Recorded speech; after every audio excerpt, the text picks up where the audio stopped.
ओम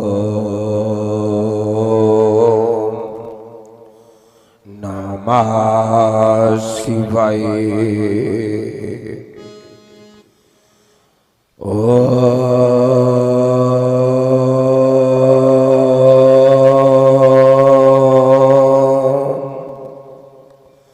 नमः शिवाय।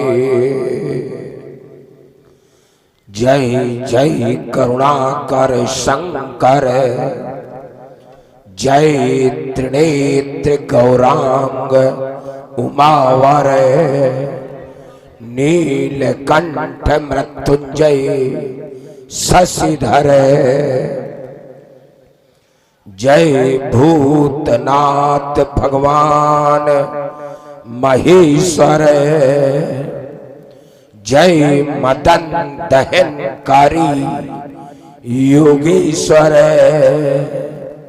शूल बाण त्रिपुरार शक्तिधर, लिपटे अगणित ब्याल भयंकर, हो प्रसन्न स्मृति तन पर, आस्तोष जय पार्वती पति हारे हारे हारे। जटाटवी गल जल प्रवाह पावित स्थल, गले वलंब लंबित भुजंग तुंग मालिक, डम डम डम डमन्निनाद वड्ड मर्वै, चकार चंड तांडव तनो तुना शिवा शिवा, जटा कटा संभ्रम भ्रमण निलिंप निर्जर, विलोल वीच वल्लरी विराजमान मूर्धन, दगा दगा दगा जललाट पट्ट पाव, किशोर चंद्रशेखर रति प्रतीक्षण मंदरा धरेन्द्र नंदन, विलास बंधु बंधुर स्फूर्ति गंध संत, प्रमोद मान मानस कृपा कटाक्ष धोरण, निरुद्ध दुर्धरापत क्वचित दिगंबरे मन, विनोद में तु वस्तुन, जटा भुजंग पिंगल बड़ा मणि प्रभ, कदम्ब कुंकुम तव प्रलिप्त दिग्वधू मुख, मदान्ध सिंधु स्फुर गुत्तरीय मेदुर, मनो विनोद मद्भुत विभर्त भूत भर्तन, सहस्त्र लोचन प्रभ शेख लेख शेखर, प्रसून धूल धोरणी विदूषरांग पीठम, भुजंग राज मालया निबद्ध जाट जूट, श्रिय चिराय गायत चकोर बंधु से। ये गंभीर योग निद्रा में अकुंठित और गावण कांड का प्रातः काल का कितना सुहावना समय, ये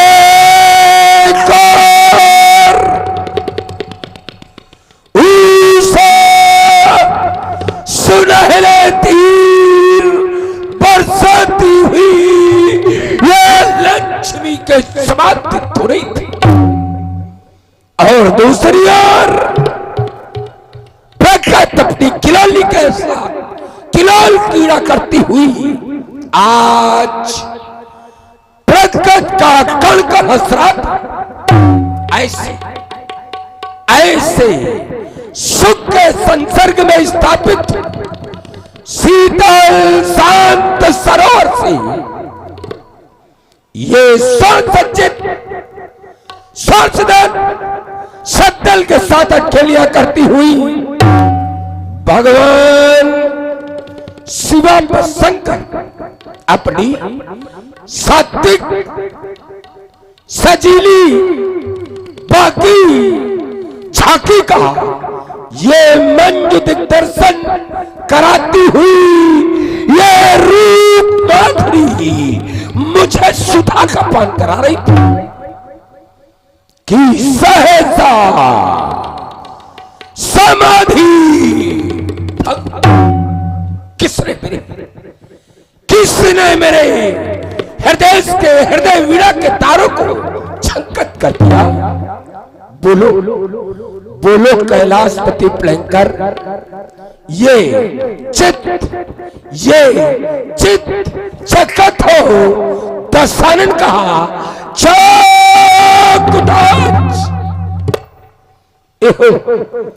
धैर्यधारी शीघ्र धैर्य धरवाओ तो होता और शांत मेरा। ये हुआ प्रश्न, ये हुआ प्रश्न। सीख आकर सुझाओ तो ये विभिन्न व्याधियों से, ये व्याधियां बना के भी ये घेरती है मार्ग। नाथ रास्ता दिखाओ तो, आपके सिवा कौन है मेरा दीनानाथ? आपके सिवा कौन है मेरा दीनानाथ? सिवा के सुहाग बिंद संकट उठाओ तो, सिवा के सुहाग बिंद संकट उठाओ तो। ये क्या, ये क्या प्रचलित होता है? भड़क उठे जो मम्ब बल से ही ये पर्यायी बंदी को भड़क उठे।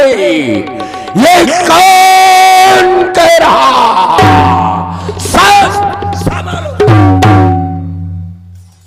फिर से धनुष उठाने को है कौन कह रहा कानों में? और चलो तरा धर। लेकिन नहीं, बल है तो मेरी भुजाओं में, क्रोध है तो मेरी निगाहों में। इस अवनी से अंबर तक दसों दिशाओं में जिधर भी दृष्टिपात करता हूं, रावण ही रावण दिखाई देता। ज्ञान और विज्ञान का जीता जागता उदाहरण मैंने इस अखिल विश्व की समृद्धि को रान कर श्रीलंका को वैभव का केंद्र स्थापित किया। फिर देता कौन आदेश? हो लंकेश्वर सावधान।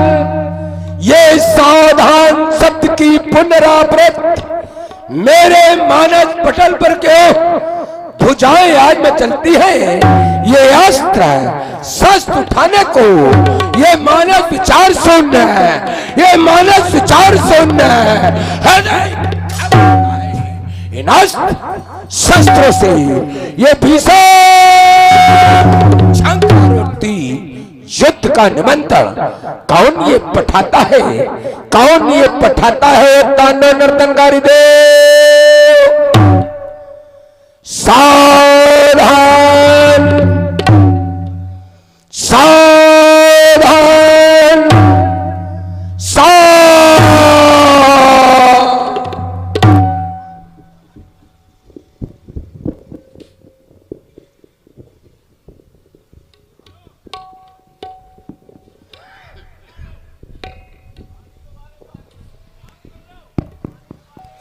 अब तांडव नृत्य करो शिव शंकर, अब तांडव नृत्य करो शिव शंकर।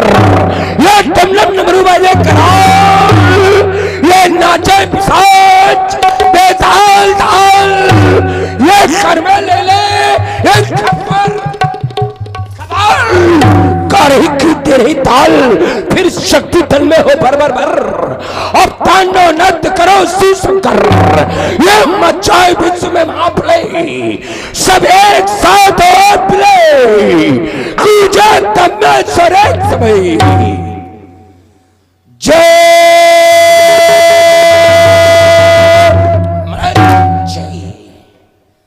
फिर एक बनना चुटवर।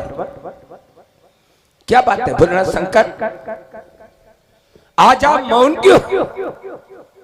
आप तो हमेशा हमें सद मंत्र दिया करते थे, सद ज्ञान दिया करते थे, सद परामर्श दिया करते थे, सद विचार दिया करते थे, फिर आज हम मौन क्यों है नाथ?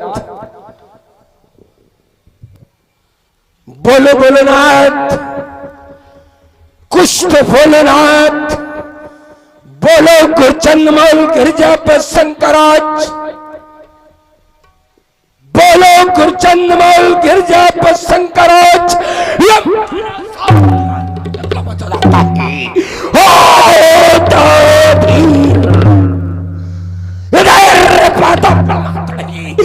सारा सुर सज्जता है,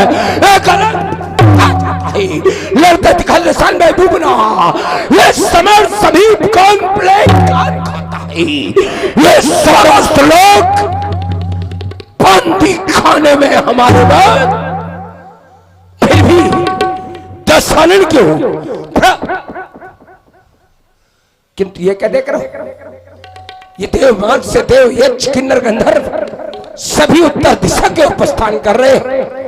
क्या कारण है नाथ? मुझे कारण विदित कराओ।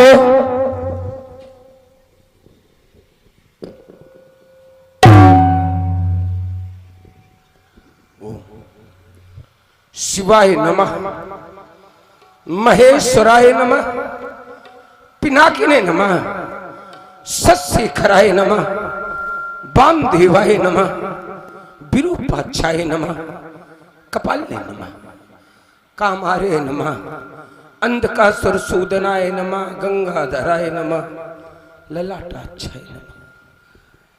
विदित हो गया, विदित हो गया है रचा स्वयंवर उस सीरत ध्वज ने, है रचा स्वयंवर उस सीरत ध्वज ने, ये आधार लक्ष्य आज का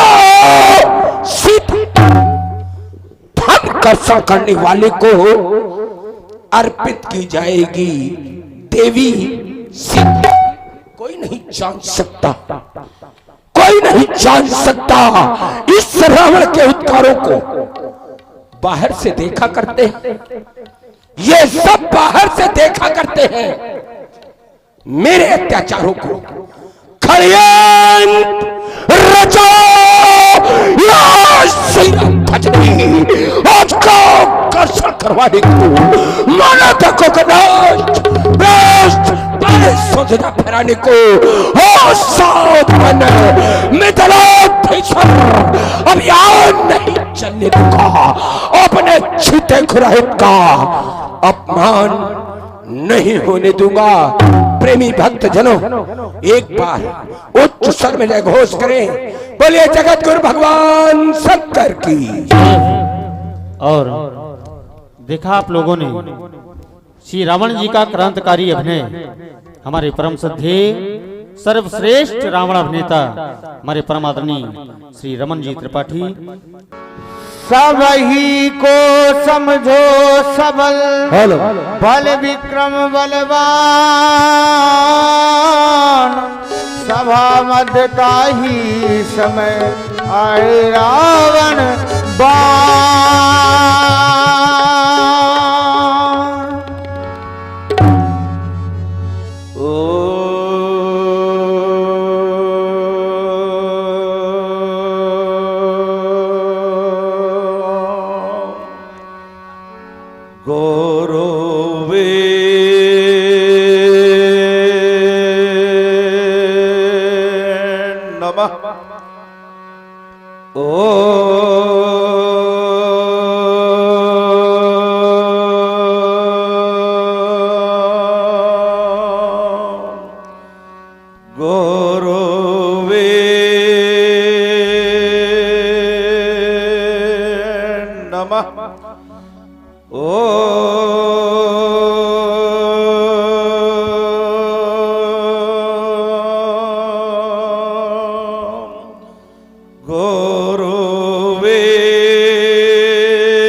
ओम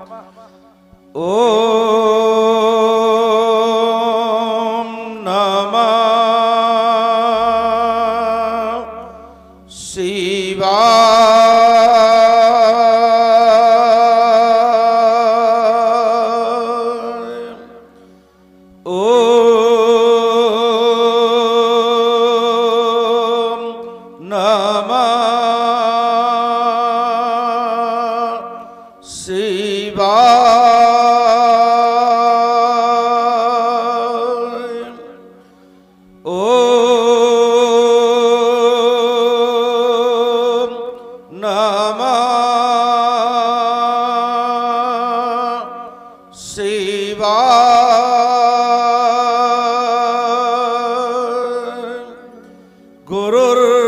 गुरुर्ब्रह्मा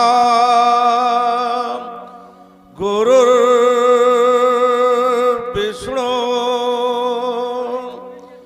गुरुर्देवो महेश्वरा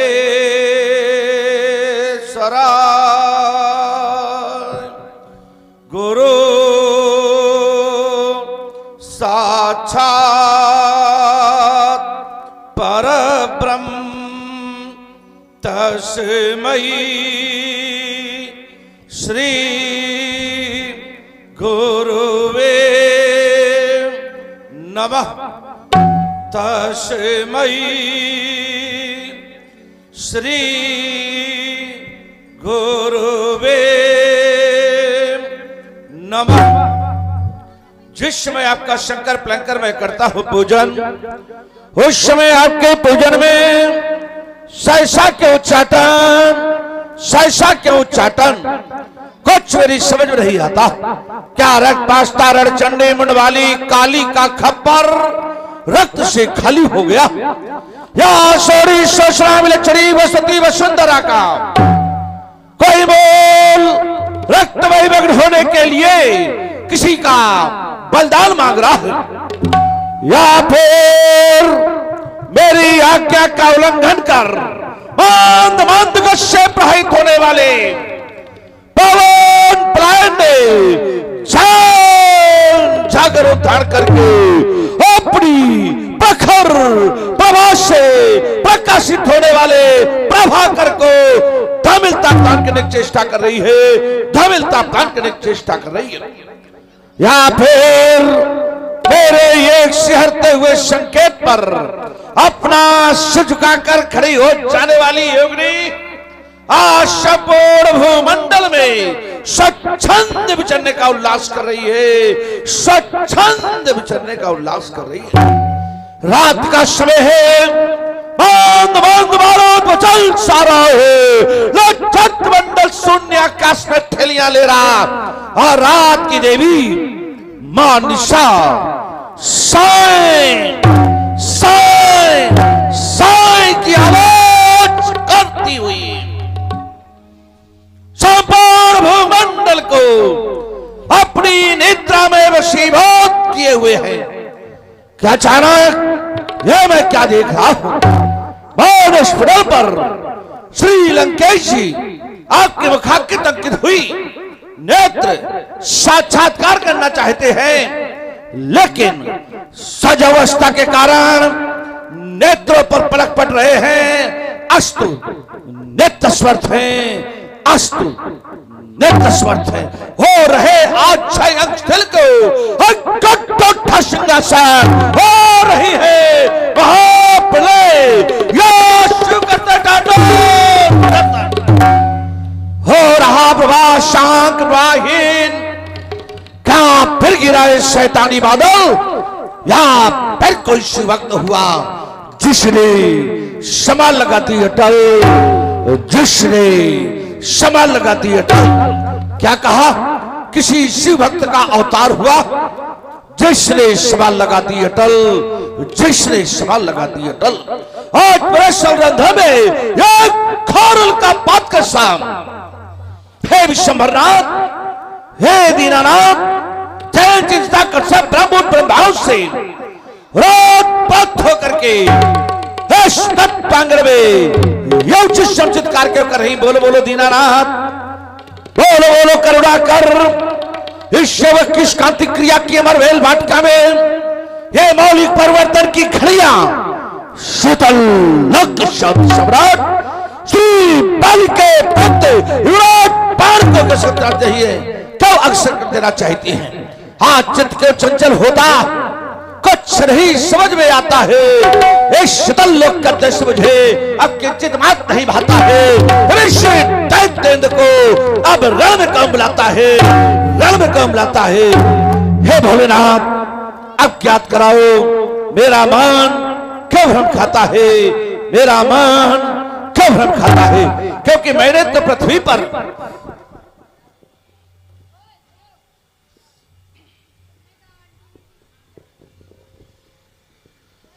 कोई भी वीर और शेष नहीं रखा जो बाण को सावधान कर सके। फिर कौन कहे रावण सावधान, फिर कौन कहता बोल तुम्हें सावधान सावधान सावधान। अरे किसके में चलती बुझाए रण खेलने को ये मस्तक घूमा जाता है। झनकार निकलती करते मुझे बुलाता है। कौन कह रहा बाण सावधान, कौन कहता बोलते रहे सावधान सावधान सावधान। और सावधान करने वाले वीर क्या तुम्हें ज्ञात नहीं, मैं महायुद्ध में महाकाल ईश्वर संग्राम है मेरा नाम। हर विश्व मुझे करने वाला जो जो करता मेरे प्राण। फिर कौन कह रावण सावधान, फिर कौन कहता बोलते रहे सावधान सावधान सावधान। राजनीति मेरी दासी, मैं जीवन का भाग विधाता हूँ अनाचार का मैं जो जीवन। फिर कौन कह रावण सावधान, फिर कौन कहता बोलते रहे सावधान सावधान सावधान। मैं महायुद्ध के प्रथम चरण में चलो तो यह धरती ही है सही मेरे। फिर कौन कह रहा बाण सावधान, फिर कौन कहता बोलते रहे सावधान सावधान सावधान। और चलने से चलो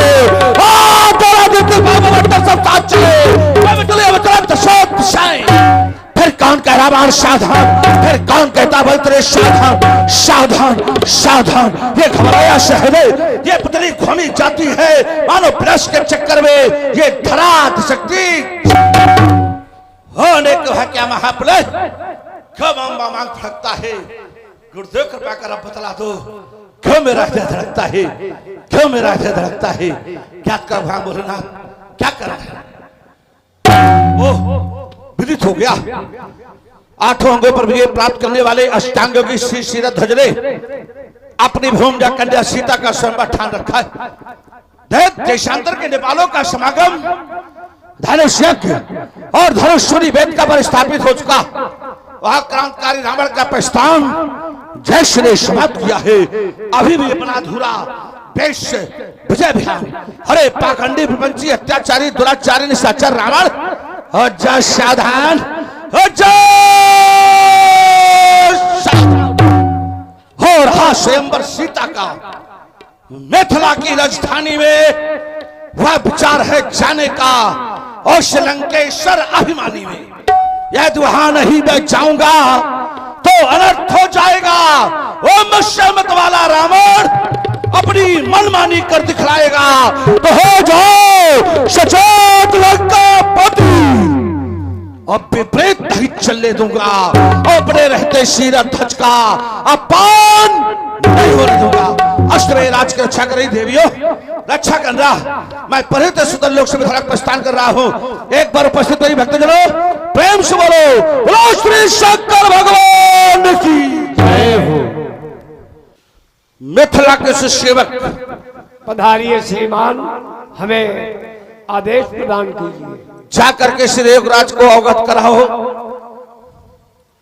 भक्त शिरोमण प्रहलाद जी के सुपौत्र दानवेंद्र बल दानवीर बल के ज्येष्ठ पुत्र युवराज बाण का आगमन हुआ है। वो आपसे मिलना चाहते हैं। आपके आदेश का पालन होगा। श्री महाराज की जय हो।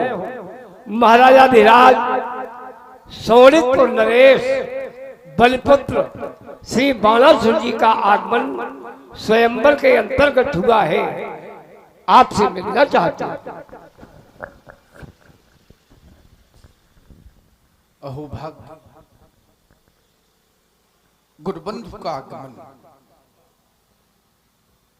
तुम राज्य के अन्य कारक हो, मैं स्वयं स्वागत हेतु वेद विधियों में विहार, वेद विद्या विशारद एवं शास्त्रों के सभी स्वाध्यायी श्री बलपुत्र वाणासुर जी, जय जय श्री शंकर भगवान, ब्रह्म ज्ञानी, तत्व ज्ञानी, कर्म ज्ञानी, कर्मनिष्ठ, धर्मनिष्ठ, सत्यनिष्ठ, यम नियम आसन प्राणायाम प्रत्याहार ध्यान धारणा और समाज के आठों अंगों पर विजय प्राप्त करने वाले अष्टांग योगी श्री शिरधर जय जय जय श्री शंकर भगवान की।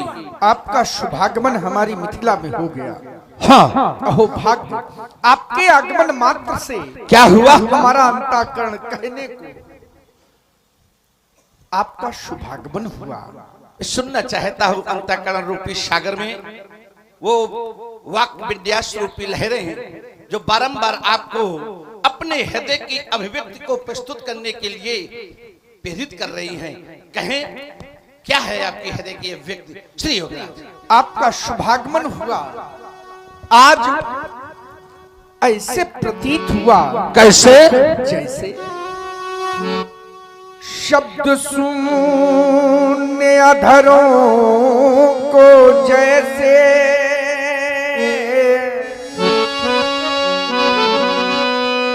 यह सहसा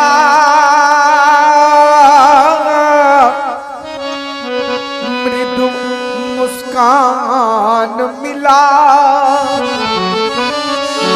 या भूमि सरगम को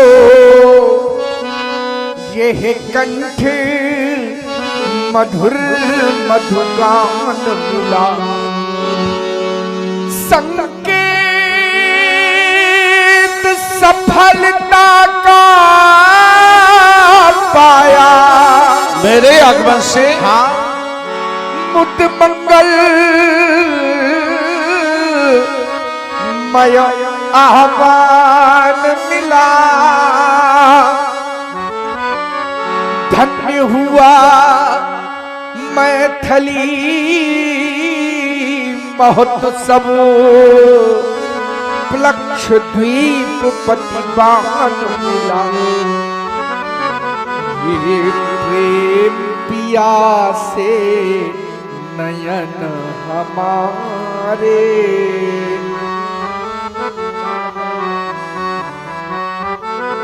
प्रेम सुधा रस पी लेने दो, जीवन के अनमोल सुखद क्षण सुहृद हमें भी जी लेने दो, तुम गगन के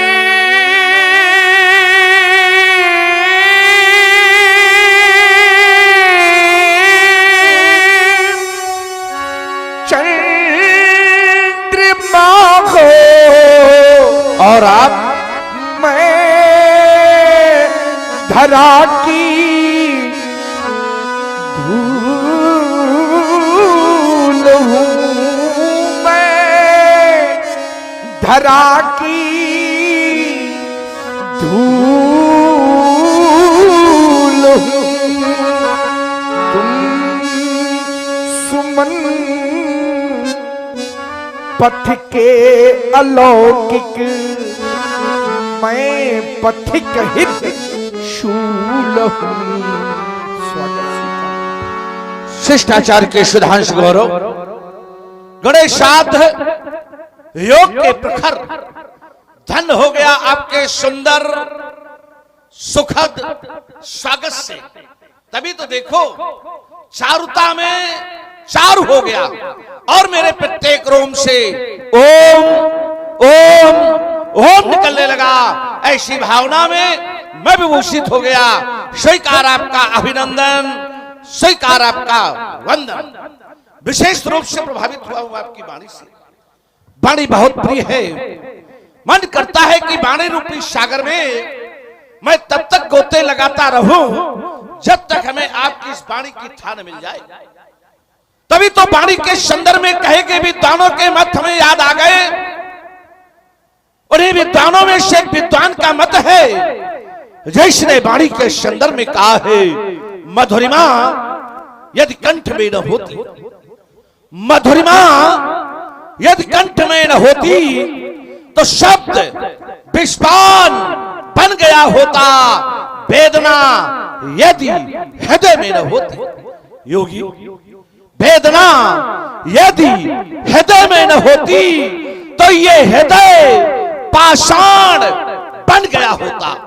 वासना यदि प्रेम को न छलती, या ये कह दो प्रेम में यदि वासना न होती तो प्रेम वरदान बन गया होता, और याचना यदि भक्त में न होती तो भक्त स्वयं भगवान बन गया होता, भक्त स्वयं भगवान बन गया होता। सुना है बेटी का विवाह है। हाँ, सहयोग की भावना से उपस्थित हूं। किस प्रकार के सहयोग से आप लाभान्वित होना चाहते हैं श्री योगीराज? जो व्यवस्था अव्यवस्थित लगे उसे सुव्यवस्थित करने का कार्य आपके सुदृढ़ कंधों पर आए। आसन पर गिरा। जो व्यवस्था अव्यवस्थित लगे उसे सुदृढ़ करने का, सुव्यवस्थित करने का कार्य हमारे कंधों पर है। बहुत महत्वपूर्ण दायित्व आपने सौंपा है, बड़े विश्वास के साथ सौंपा होगा। तो मैं उस विश्वास को विश्वास में लेते हुए आपको विश्वास देता हूं कि जिस विश्वास के साथ आपने मेरे ऊपर विश्वास किया है, उस विश्वास का विश्वासपात बनने का मैं सफल प्रयास करूंगा।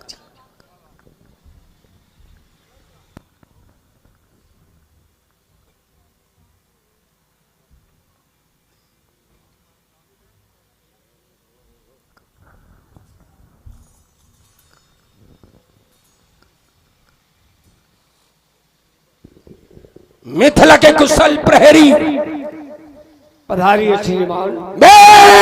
जाओ प्रहरी काओ जनक संचाई रंगमणि में पली गयो, दसन नाय मेरे आगमन की सूचना तत्काल नेपाल तक पहुंचाई जाए। जैसी आज्ञा। श्री महाराज की जय हो।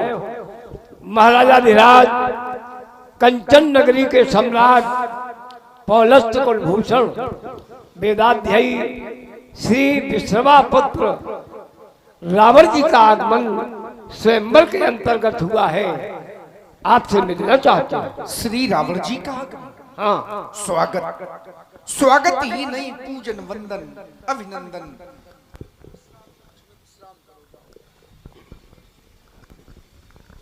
माता के किसी की कोख को धन्य बनाने वाले अप्रतिम योद्धा भगवान श्री भोलेनाथ के परम उपासक हमारी इस मिथिला में आगत हमारे अग्रज श्री रावण जी आपके श्री चरणों में शीरध्वजनक प्रणाम कर रहा है। इस मिथिला के प्राण, इस अधिवेशन के अधिष्ठाता यम, नियम, आसन, प्राणायाम, प्रत्याहार, धारणा, ध्यान, समाधि के परमाचार्य, सर्वतोमुखी, प्रतिभा संपन्न, पांडित्य के अपार पारवार, गौरव के उत्तुंग, मेरु श्रृंग तुंग, शिरध्वजनक, जिस हेतु किया तुमने बंधन उस हेतु मेरा आशीष तुम्हें, शुभाशीष तुम्हें, सताशीष तुम्हें, सहस्त्राशीष तुम्हें, लक्षाशीष तुम्हें, आशीष कोटि कोटि आशीष तुम्हें। आपका शुभागमन मिथिला में हो गया। अहो भाग्य, यह हमारी कांचन संयोग। अच्छा एक बात बताओ, अगर रावण का आगमन अहो भाग्य, रावण का आगमन अहो भाग्य, तो इन संत महात्माओं का आगमन क्या दुर्भाग्य? दोनों एक दूसरे के विरोधी हैं। ये धर्म के पोषक हैं और ये धर्म का शोषक है। तो जब रावण का आगमन, अहो भाग्य, तो संत महात्मा, अरे आप जाओ,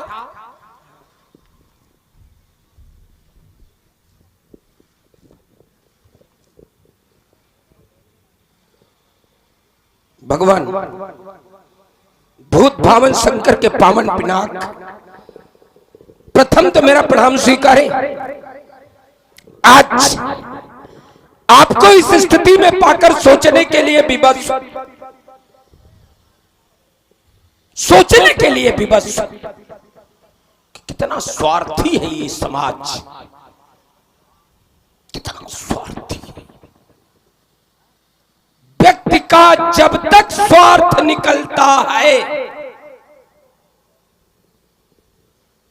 व्यक्ति का जब तक स्वार्थ निकलता है, व्यक्ति पूजन अर्चन आत्मनिवेदन करता है और स्वार्थ की पूर्ति उसको तिरस्कार करता है।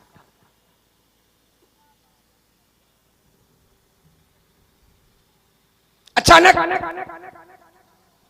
हमारा ध्यान इस समाज की ओर गया।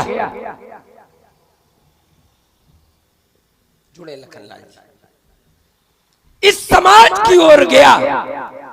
यह समाज 4 वर्णों से मिलकर बनी है। 4, ब्राह्मण, क्षत्रिय, वैश्य और निम्न वर्ग, यही क्रम है। इस समाज में चारों का अपना एक स्थान है, या ये कह दूं, इन चारों के सबल कंधों को जोड़कर ही समाज का निर्माण हुआ। अगर किसी एक वर्ण को उससे अलग कर दिया जाए तो समाज बन नहीं सकता। उदाहरण, यदि इस वितान को, वितान ये क्या है? वितान, अब आप लोग उसे क्या कहते हो? हाँ, सामियाना कह सकते हो, तंबू कह सकते हो। नहीं, वो तो आंग्ल भाषा है, म्लेच्छ भाषा। चलिए, वितान, उपयुक्त शब्द वितान। चूंकि यहां जब प्रवेश पा रहा था तो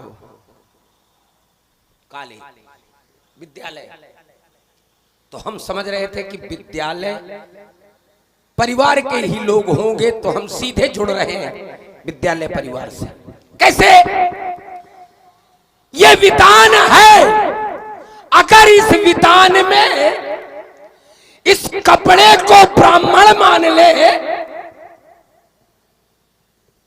इस दंड को क्षत्रिय मान ले, लगी हुई रस्सी को वैश्य मान ले, और वो रस्सी जिससे बंधी है खूंटे को निम्न वर्ग का मान ले, तो क्या किसी एक के बिना इस वितान का संभव है? किसी एक के अधूरे होने पर यह वितान चरमरा कर गिर जाएगा। ठीक उसी तरह समाज में इन 4 वर्णों में से किसी एक के पृथक होने पर यह समाज चरमरा कर गिर जाएगा। लेकिन इनकी अपनी कुछ विशेषताएं हैं। क्या? जोड़ रहे हैं। उचित पात्र में उचित द्रव्य ही गुणवत्ता को बढ़ाता है।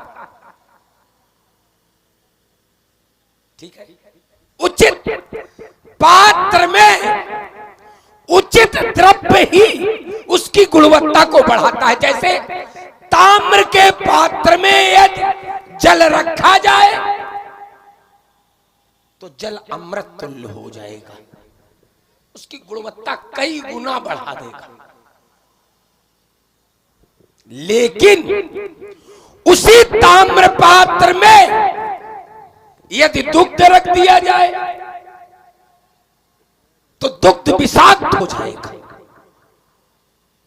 देखिए ताम्र पात्र वही, जब उसमें जल रखा जा रहा है तो जल अमृत तुल्य, लेकिन जब दुग्ध रखा जा रहा है तो दुग्ध विषाक्त हो रहा है। अर्थात उचित पात्र में उचित द्रव्य की आवश्यकता है। जैसे ज्ञान पचाने की सामर्थ्य केवल और केवल ब्राह्मणों में। ये ज्ञान कहीं और जाएगा तो गड़बड़ करेगा। हाँ, जितने गड़बड़ हुए हैं अब तक, आप लोग दृष्टि दौड़ा के देख लें, जहां जहां गड़बड़ है तो वो ब्राह्मण नहीं है, और ज्ञान आ गया तो गड़बड़े करेगा। ज्ञान पचाने की सामर्थ्य ब्राह्मणों में, बल पचाने की सामर्थ्य क्षत्रियों में,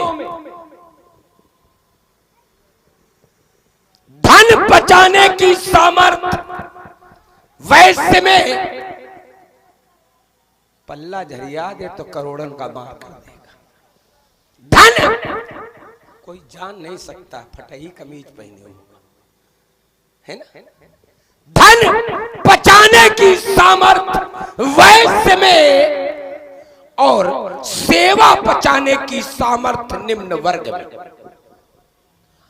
जब इससे कुछ पृथक होगा तो बस समाज में व्यवधान ही पैदा होगा।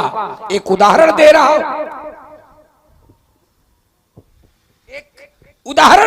हूं, और एक ऐसे मनीष का उदाहरण दे रहा हूं जिनका वर्तमान में कोई सानी नहीं, वर्तमान में कोई सानी नहीं, कल्पांत में भी जिनका अंत नहीं है। यात्रा करें प्रबुद्ध वर्ग है, कल्पांत में भी अंत नहीं है। तो कौन है? उत्तर मिला काकभुसुंडी जी। इनका जन्म जब निम्न वर्ग में हुआ और कालांतर में ये शिव नगरी पहुंचे, अर्थात उज्जैन। वहां एक संत के संपर्क में आने पर, संत के संपर्क में आने पर इन्हें ज्ञान हो गया। लेकिन चूंकि निम्न वर्ग के थे तो ज्ञान पचता कैसे। एक बार शिव मंदिर जपत रहो हरि नाम, गुरु आयो अभिमान ते उठ नहीं की प्रणाम। प्रणाम ये उस ज्ञान का दुरुपयोग था जो उचित पात्र में नहीं था, परिणाम स्वरूप विषाक्त हो गया। हाँ, बल अगर ब्राह्मण में आ गया, परिणाम समाज में त्राहिमाम है, तो निश्चित रूप से जब जिसका जो अधिकारी है उससे कुछ परे होगा तो परिणाम समाज की व्यवस्था बिगड़ेगी ही। यही स्थिति राजा जनक की है। ये क्षत्रिय है, ज्ञान आ गया तो तोड़वाए डाल रहे। गुरु आयुध को ही बलवेदी पर चढ़ा दिया, गुरु आयुध।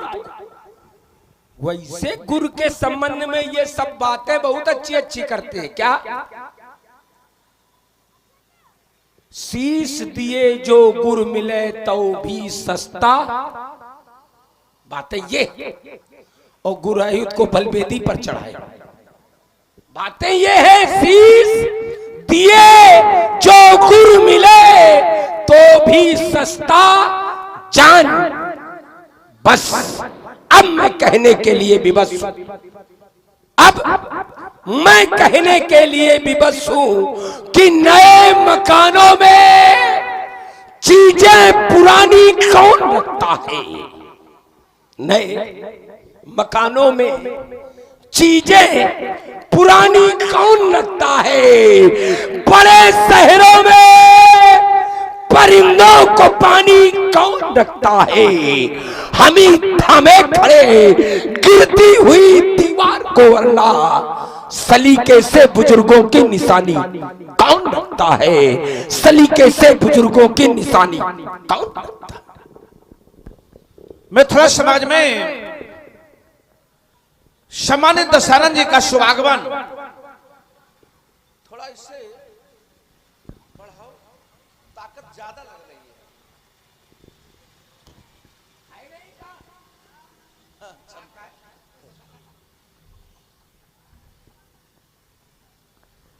ये हास पर यास का विषय नहीं, अलग कर दे तो भाई हमारी नाम वहीं ट्रिपाई मुंह बामन लगी हो तुम। राजा जनक के द्वारा स्वागत और सम्मान, तत्पश्चात समाज में श्री रावण जी का उद्बोधन में आपने पृष्ठभूमि बनाई और पृष्ठभूमि भी त्रिविषय बनी। एक विषय नहीं लाके खड़ा किया आपने, 3 विषय लाके खड़े किए। 3 पहला विषय आपका आया कि स्वार्थी समाज, स्वार्थ निकल गया तो तिरस्कार। दूसरा, 4 वर्णों को आधार मान करके पृष्ठभूमि बनाई गई। और तीसरा कि ये सब कहते हैं शीश दिए जो गुरु मिले तो भी सस्ता, और गुरु के धनुष को तुड़वाया जा रहा है। तो 3 विषय आपने अपनी प्रस्तावना में बनाए, अपनी पृष्ठभूमि में बनाए। चलिए प्रयास करते हैं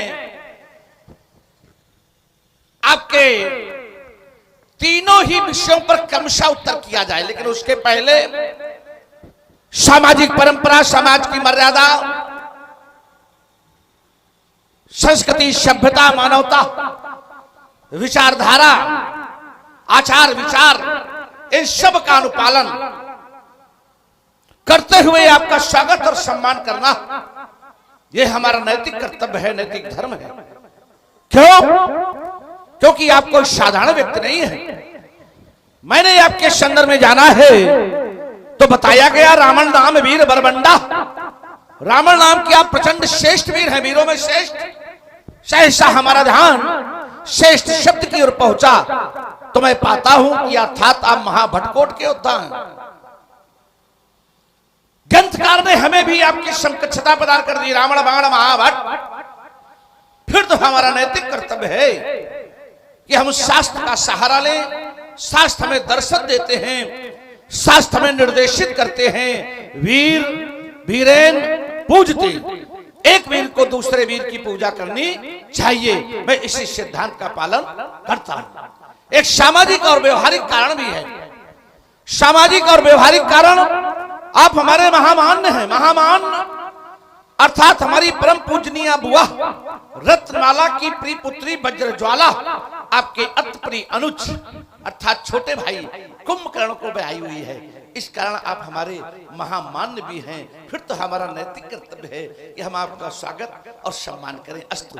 मिथिला की पावन भूमि पर रच संस्कृति का प्रचार प्रसार करने वाले राजेंद्र पुलस्त वंश के कुलदीपक माता केकसी की गोद में आनंद से आनंदित होकर के सदैव विहार करने वाले व्यक्तित्व, लंका के भगवान, विश्व के वैभवशाली सम्राट, इस मिथिला के मेहमान, इस बाण के महामान, इस पावन भूमि पर आपका अभिनंदन है, आपका स्वागत है। आपके चरणों में कोट कोट बंदन है, स्वीकार करें। बंदन है, शुभाशीष, स्वागत है, धन्यवाद। सम्मानित दशानंद जी, कहे मैंने आपके विचार श्रृंखला को सुना और सुनने के बाद मैं विचार करने लगा।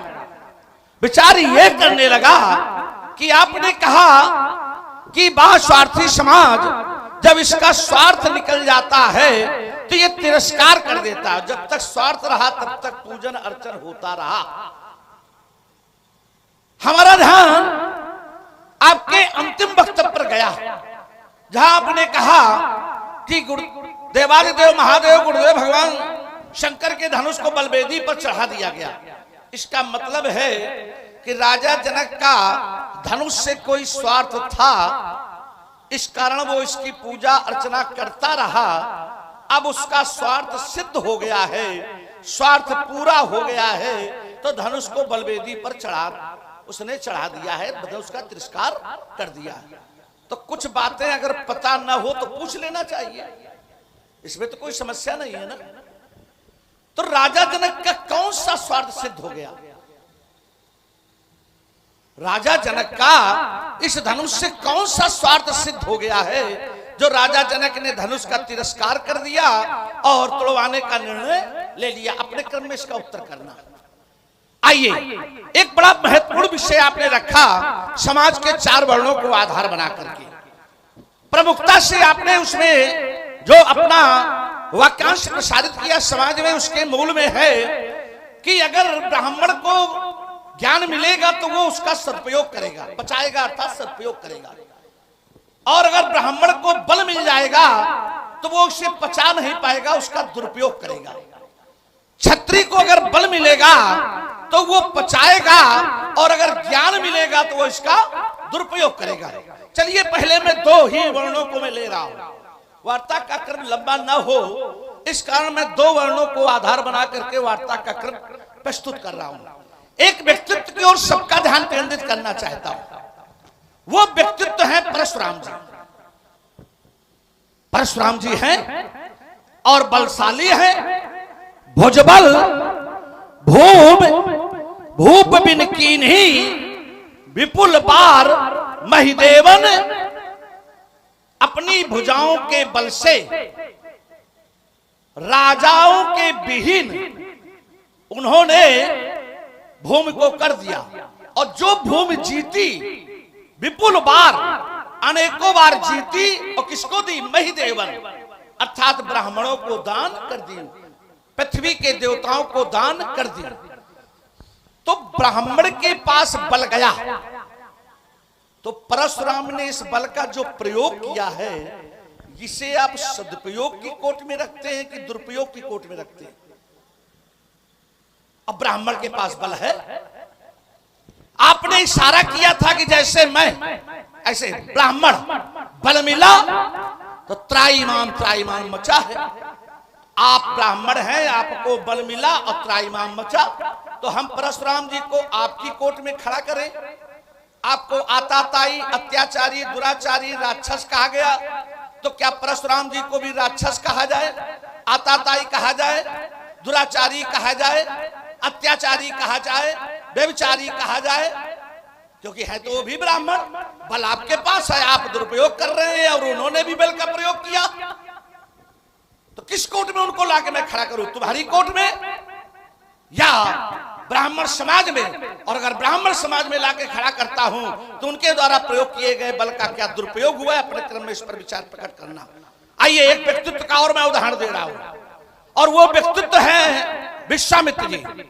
विश्वामित्र जी जन्म से क्षत्रिय हैं, और क्षत्रिय हैं, ज्ञान आया तो ज्ञान का सदुपयोग कर रहे हैं। कैसे? उसी समय अर्थात उस स्थिति में राजा हुआ करते थे अम्बरीश। अम्बरीश राजा के शासन काल में मानव बलि की प्रधानता थी। किसकी? मानव बलि की प्रधानता थी, कि मानव की बलि दी जाती थी। राजा अम्बरीश ने अपने सैनिकों को आदेश दिया कि बल देने के लिए मुझे एक बालक की आवश्यकता है, एक मानव की आवश्यकता है। राजा अम्बरीश के सैनिक मानव की खोज में निकल पड़े। एक आश्रम में पहुंचते हैं, उस आश्रम से बालक, मुखिया से बालक मांगते हैं। तो मुखिया ने कहा कि बड़ा पुत्र मुझे बहुत प्रिय है, मैं अपने बड़े पुत्र को नहीं दे सकता हूं। आश्रम के अंदर से आवाज आई कि छोटा पुत्र, अंतिम पुत्र मुझे बहुत प्रिय है, मैं छोटा पुत्र भी नहीं दे सकती। तो जो मध्यम बालक था, और ये कोई और नहीं था, ये ऋषि ऋचिक के मध्यम बालक हैं, अर्थात जमदग्नि के छोटे भाई हैं। एक सरल शब्दों में कह दे कि परशुराम जी के चाचा हैं, बिल्कुल सरल शब्द जोड़े दे रहे हैं। तो जो मध्यम है उनका नाम है सुनाशेप। तो सुनाशेप को दे दिया गया, काहे के लिए? बलि देने के लिए। सुनाशेप को लेकर के सैनिक जा रहे हैं, रास्ता में विश्वामित्र जी तपस्या कर रहे हैं, सुनाशेप की दृष्टि पड़ती है और अपनी, क्योंकि विश्वामित्र जी उनके मामा हैं, तो मामा की शरण में सुनाशेप जी पहुंच जाते हैं। जब सुनाशेप जी वहां पहुंचते हैं तो सुनाशेप की रक्षा विश्वामित्र जी के द्वारा हो रही है। कैसे हो रही है? कि बलि देने के लिए उन्होंने एक फल अर्थात नारियल की उत्पत्ति कर दी। नारियल फल की उत्पत्ति कर दी कि आज के बाद अगर बलि देने की बात आएगी तो नारियल फल की बलि दे करके बलि देने का कार्य संपन्न किया जाएगा। लेकिन मानव बलि को बंद कर दिया। तो विश्वामित्र के पास ज्ञान है और क्षत्रिय है, तो मानव बलि रुकवा करके क्षत्रिय ने ज्ञान का सदुपयोग किया कि ज्ञान का दुरुपयोग किया? ज्ञान है और आप कह रहे हैं कि अगर ब्राह्मण के सिवा दूसरे के पास जाएगा तो दुरुपयोग होगा। तो विश्वामित्र ने यहां ज्ञान का प्रयोग करके दुरुपयोग किया कि सदुपयोग? अपने क्रम में उत्तर आप देना। मैं लंबी वार्ता न होते पर आपने काकभूषण जी का चरित्र लाके खड़ा किया है, मैं उस पर अपने विचार नहीं व्यक्त करूंगा, लंबी वार्ता होगी। लेकिन चाहूंगा कि मैं अल्प विराम देते हुए आपकी बात सुनना चाहता हूं। मैं यहीं से जोड़ रहा हूं और लंबी वार्ता हम तो 2 शब्दों में उत्तर करेंगे। जिस समय विश्वामित्र ने, बढ़िया प्रबुद्ध लोग हैं, और 2 शब्दों में मैं उत्तर कर रहा हूं कि जिस समय विश्वामित्र ने सुनासेप के प्राणों की रक्षा की, उस समय वो क्षत्रिय रहे होंगे। काहे? कैसी तबीयत?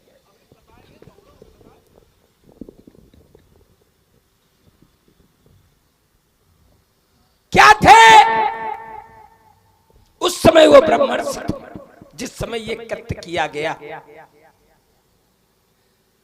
तो ब्राह्मण ही ये कार्य कर सकता है,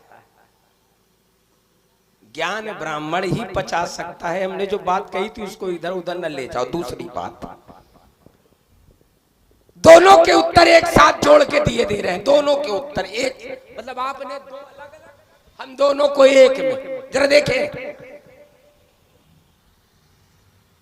यहां अगर हम ये कह दें विश्वामित्र ने सुनासेप के प्राणों की रक्षा की, तो सुनासेप है कौन? भांजे। तो अपने भांजे की रक्षा कर रहे हैं, तुम प्रशस्ति गा रहे हो।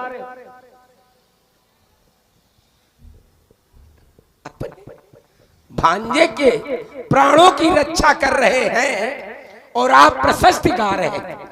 अब देखिए, दोनों को एक साथ जोड़ रहा हूं, दोनों देखिए, जुड़िए।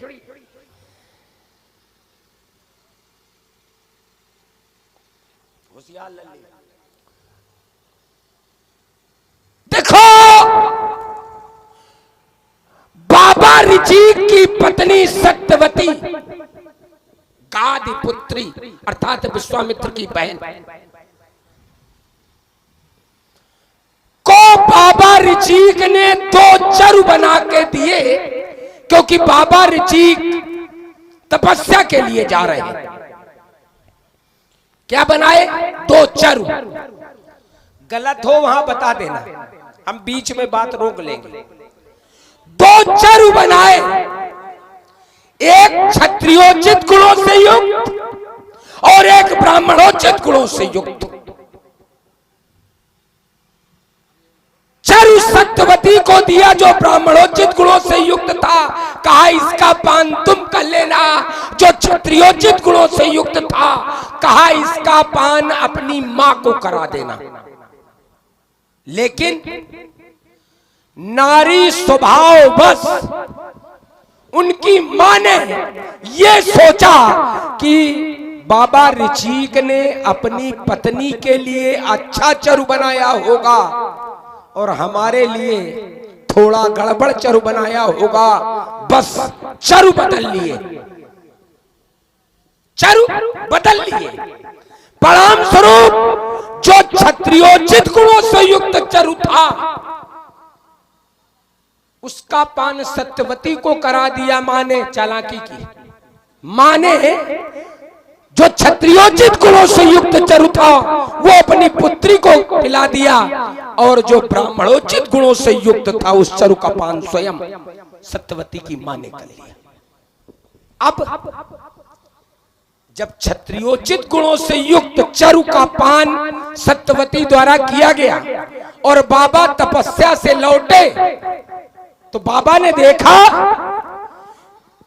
कि जो हमारी भार्या की कोख में संतान पनप रही है वो तो क्षत्रियोचित गुणों से युक्त। बाबा ने पूछा, मैया सत्यवती ने अपनी असमर्थता व्यक्त की, मुझे कुछ नहीं मालूम। बाबा ने ध्यान लगा के देखा, बाबा ने कहा कि तुम्हारी मां ने तुम्हारे साथ गड़बड़ किया, चरु बदल दिए।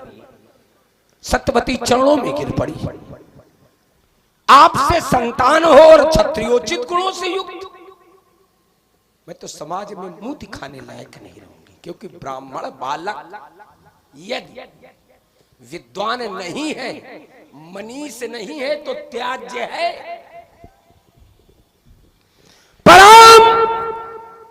बाबा ने कहा चरु का प्रभाव तो होगा, मैं केवल इतना कर सकता हूं कि इसका प्रभाव तुम्हारे पुत्र में ना हो तो तुम्हारे पौत्र में होगा। प्रणाम स्वरूप परशुराम। अब इन्हें आप किस कोट में रखेंगे ये निर्णय आप लोग करें, अब आपो करो।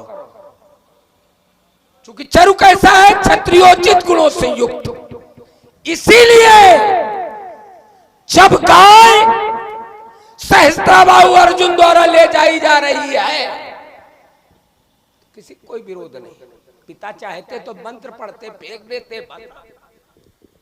लेकिन नहीं, ये नहीं किया गया। क्यों? क्योंकि वो ज्ञान पचाने की सामर्थ्य, क्रोध पचाने की सामर्थ्य सब में नहीं होती, ये मनीषियों में ही होती। लेकिन अब चूंकि परशुराम क्षत्रियोचित गुणों से युक्त बालक, बस क्षत्रिय गुण प्रभावी हो गया और उठा लिया, सहस्त्राबाहु अर्जुन की भुजाओं का छेदन कर दिया गया, मारा गया। कथा तो और भी है कि कई बार पराजित हुआ, तो ये सब विषय नहीं, कुल मिला के वहां अब जरा कह रहे हैं कि दुरुपयोग क्या हुआ। दुरुपयोग देखो, हम दिखा रहे हैं दुरुपयोग, बल का प्रयोग क्या यही होना चाहिए? विपुल बार मही देवबंदी ने एक बार अपराध कई बार हुआ, एक बार, और दंड विपुल बार क्यों? एक अपराध का दंड कई बार, विपुल बार।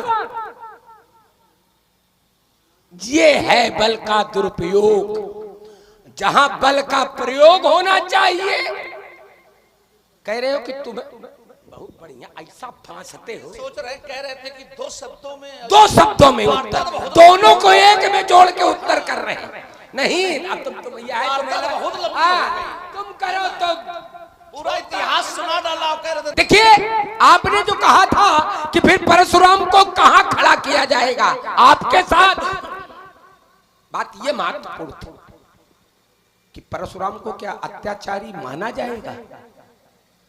अब ये समाज है, माने चाहे ना माने, नहीं माना जाएगा। हम न मानो, काहे में नहीं हो, रावण को मानोगे, और जबकि कथ्य क्या है, रावण का अत्याचार। रुके, देखिए मैं तर्कपूर्ण बात रखूं तो मानना, और मनवा के जाऊंगा यहां से, तुम इनको भी और तुमको भी। कैसे? जरा देखे, रावण का अत्याचार विश्व में व्याप्त है, विश्व में। तो फनाहुन फाटक, भाई परशुराम की भुजाओं में अगर बल है, तुम वीर हो तो रोको अत्याचार। खाली घर का निमटा रहे हो व्यवहार, और अत्याचारी होता रहे और बलवान बैठा रहे। कैसा बलवान है? विश्व त्राई त्राई करे, बलवान बैठा रहे। चलिए आगे वार्ता, छोड़ो अब बल्ब लंबी हो रही है। चलिए, जहां से वार्ता आपने प्रारंभ की थी, मैं जरा वहां से वार्ता का क्रम बनाता हूं। आपने कहा कि विश्वामित्र जी के तो वो भांजे हैं, तो भांजे की तो रक्षा करेंगे करेंगे, तो केवल भांजे की रक्षा कर लेते, समाज की व्यवस्था कैसे बदल दी उन्होंने?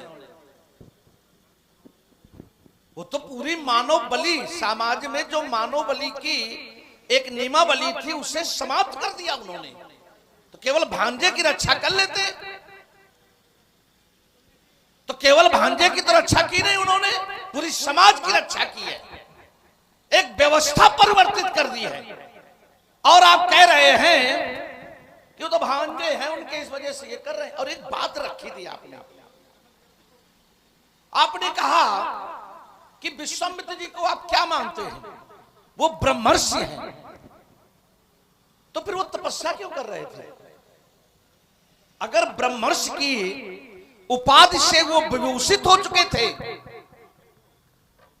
अगर वो ब्रह्मर्षि की उपाधि से विभूषित हो चुके थे, तो फिर तपस्या क्यों? अब विश्व के किसी इतिहास, किसी ग्रंथ से हमें बताना कि जिस समय विश्वामित्र जी को ब्रह्मर्षि की उपाधि मिल गई उसके बाद उन्होंने कोई तपस्या की। इतनी हल्की बात कह करके आप थोड़ा निकल जाओगे।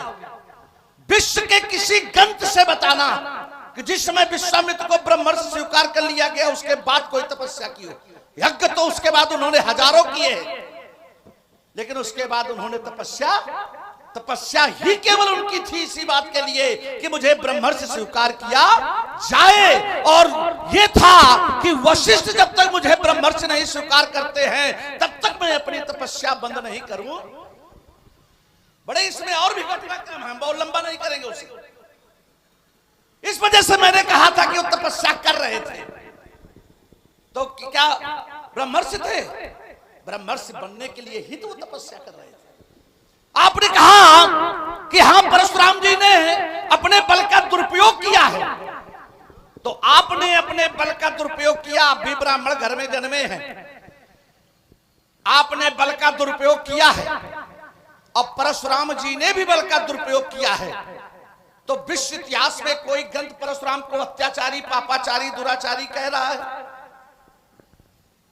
अगर विश्व का कोई इतिहास, कोई भी ग्रंथ अगर परशुराम को अत्याचारी कह रहा हो, मैं दोनों हाथ उठा करके आपकी बात स्वीकार कर लूंगा। इससे स्पष्ट होता है कि उन्होंने बल का दुरुपयोग नहीं किया है, अभी तो बल का सदुपयोग किया है। रावण कह रहा है कि हाँ, हम तो मनवा के जाएंगे कि वो भी अत्याचारी है, तो इसके लिए रावण जी एक ग्रंथ लिखना पड़ेगा। अब तक के तो ग्रंथों में परशुराम जी को अत्याचारी घोषित नहीं किया गया है। आगे वाले ग्रंथों में आप एक ग्रंथ लिख के जाओ जिसमें परशुराम जी को अत्याचारी घोषित करके जाओ। अब तक के इतिहास में जितने भी ग्रंथ हैं, सभी ग्रंथ परशुराम जी को ब्राह्मण मान रहे हैं, ठीक है ना? रावण जी परशुराम जी को क्षत्रिय मान रहे हैं, तो उसी ग्रंथ में कुछ इसके संदर्भ में भी लिख देना कि परशुराम जी ब्राह्मण नहीं है, क्षत्रिय है। तो कम से कम क्षत्रिय समाज के लोग भी उन्हें क्षत्रिय मान करके पूजन करने लगे। वैसे तो ब्राह्मण मान के करते है ना? तो भाई ब्राह्मण मान के तो करते हैं, क्षत्रिय मानने लगेंगे। ये समाज को भ्रम करना है श्री रामा जी। हाँ, आपने एक बात बहुत अच्छी कही, शास्त्र में वर्णित वक्तव्य आपने समाज में प्रसारित किया है, वो विषय जो आपने चरु का लाके खड़ा किया है। अब आइए जरा खेल वहां क्या है। चरु बनाया गया, परशुराम जी की दादी ने उसका पान किया, बाबा ने जाना कि जो बालक गर्भ में पल रहा है वो क्षत्रियोचित गुणों से युक्त बालक है। परशुराम जी की दादी को बताया गया, उन्होंने कहा कि आपका बालक वो भी क्षत्रियोचित गुणों से युक्त, तो उन्होंने कहा इसका प्रभाव समाप्त नहीं होगा। इतना हम कर सकते हैं कि जो इसका बालक होगा वो ब्राह्मणोचित गुणों से युक्त होगा, लेकिन इसका जो पुत्र होगा वो क्षत्रियोचित गुणों से युक्त होगा। इतना शास्त्र में वर्णन है। और जितनी शास्त्र की बात आएगी जबरदस्ती वाली नहीं मानेंगे, शास्त्र वाली मानेंगे हम, उसे मैं सहज स्वीकार करता हूं। तो परशुराम जी को जन्म से ही क्षत्रिय हो जाना चाहिए था अगर चरु का प्रभाव है। क्या परशुराम जी जन्म से क्षत्रिय हैं? और अब जन्म तो छोड़ो, क्या कर्म से क्षत्रिय हैं? क्या उन्हें किसी ने क्षत्रिय माना? परशुराम जी ने बल का प्रयोग कब किया? अगर उनके भाइयों की हत्या न की जाती तो परशुराम जी सहस्त्राबाहु का वध कभी नहीं। किस स्थिति में की? परिस्थिति, उनके सामने ऐसी परिस्थिति उत्पन्न हो गई कि परशुराम जी को अपने बल का प्रयोग सहस्त्राबाहु के वध के लिए करना पड़ा, सहस्त्राबाहु की हत्या करनी पड़ गई। और कौन सी स्थिति उत्पन्न हो गई? मैं तो एक शब्द जोड़ रहा हूं, आत्मसम्मान की स्थिति उत्पन्न हो गई, मान सम्मान की स्थिति उत्पन्न हो गई। तब परशुराम जी ने अपमान का बदला लिया है सहस्त्राबाहु का वध करके ना। आपने कहा कि उनके बाबा, देखिए ज्ञान का हलक बचाना कैसे होता है। कल एक मंत्र पढ़ते और सहस्त्राबाहु भस्म हो जाता। तो देखिए ऋचिक ने ज्ञान पचाया, माने गाय के कारण विवाद है और ऋचिक ने ज्ञान पचाया क्योंकि उन्होंने सहस्त्राबाहु को भस्म नहीं किया। जरा आइए मैं ध्यान आपका ले चलता हूं। ऋचिक नहीं, जमदग्नि। हाँ जमदग्नि। चलिए एक ध्यान आपका मैं और ले चलता हूं। वशिष्ठ जी के यहां विश्वामित्र जी गाय तो मांग रहे थे। वशिष्ठ जी तो भी बहुत ज्ञानी हैं और विश्वामित्र जी गाय मांग रहे हैं कि जो तुम्हारे यहां गाय है वो हमें दे दीजिएगा। वशिष्ठ जी ने कहा कि नहीं, हम गाय नहीं देंगे। तो विश्वामित्र जी जबरदस्ती गाय को लेकर के जा रहे हैं, गाय रंभा रही है। अब वशिष्ठ जी ज्ञानी है, ज्ञान का पचाव में गाय जा रही तो जान दो भाई, ज्ञानी है तो ज्ञान पचाओ। फिर ज्ञान का प्रयोग कहे, बल का प्रयोग क्यों, तब का प्रयोग क्यों? क्योंकि गाय तो है, गाय जाने दो। विश्वामित्र लेके जा रहे, ले जाने दो। क्या वशिष्ठ ने गाय को बचाने के लिए कोई प्रयत्न नहीं किया? ज्ञानी थे, ऋषि ने ज्ञान का पचा लिया। उन्होंने कहा सहस्त्राबाहु तुम जाओ, हम तुम्हें कुछ न करीबे। तो वशिष्ठ जी ने क्यों नहीं पचाया?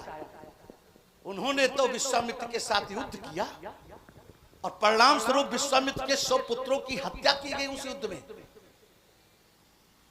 100 पुत्रों का, विश्वामित्र के 100 पुत्रों का वध हुआ उस युद्ध में।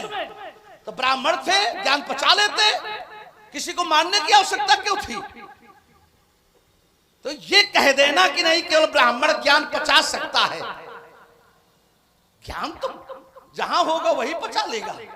ज्ञान है क्या? ज्ञान क्या है? एक प्रश्न खड़ा होता है, ज्ञान क्या है? यह प्रश्न खड़ा होता है कि ज्ञान किसे कहते हैं? जिसे परम तत्व का बोध हो जाए, उस अलौकिक का जिसे बोध हो जाए, वही तो ज्ञानी है, वही तो ज्ञानी है। तो क्या ये स्थायी होता है? किसी को उसका बोध हो जाए तो क्या ये स्थायी है? नारद जी तो बहुत ज्ञानी थे। तिकालज्ञ सर्वज्ञ गति तुम्हार, तो अगर स्थायी होता तो नारद से भी ऐसी घटनाएं नहीं घटती जो नारद ने घटाई।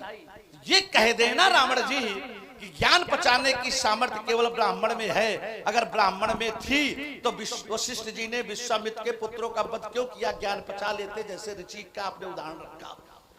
इस कारण मैं कह रहा हूं, आपने कहा कि परशुराम जी को क्षत्रिय माना जाएगा। समाज का कोई व्यक्ति क्या क्षत्रिय स्वीकार करेगा परशुराम जी को?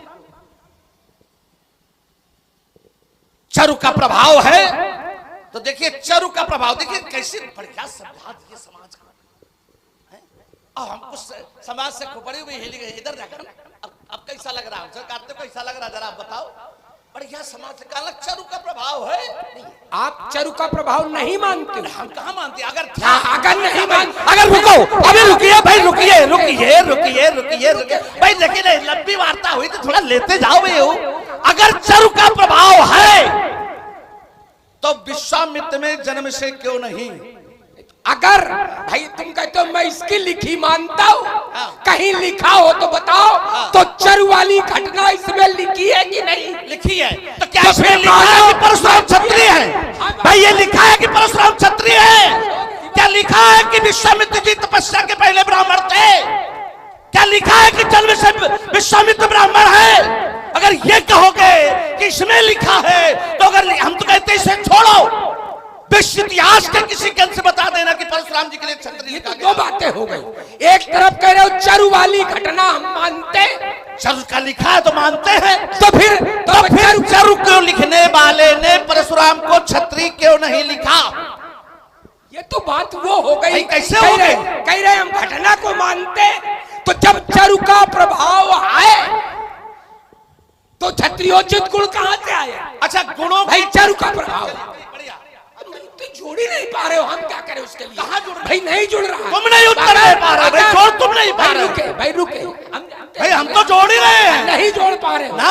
अगर ये घटना लिखी है कि चरु वाली घटना हुई, चरु वाली घटना हुई तो छत्र, और ये तो कहो ऋचि गड़बड़, जो भाषा बोली ये गड़बड़, इसका प्रभाव नहीं।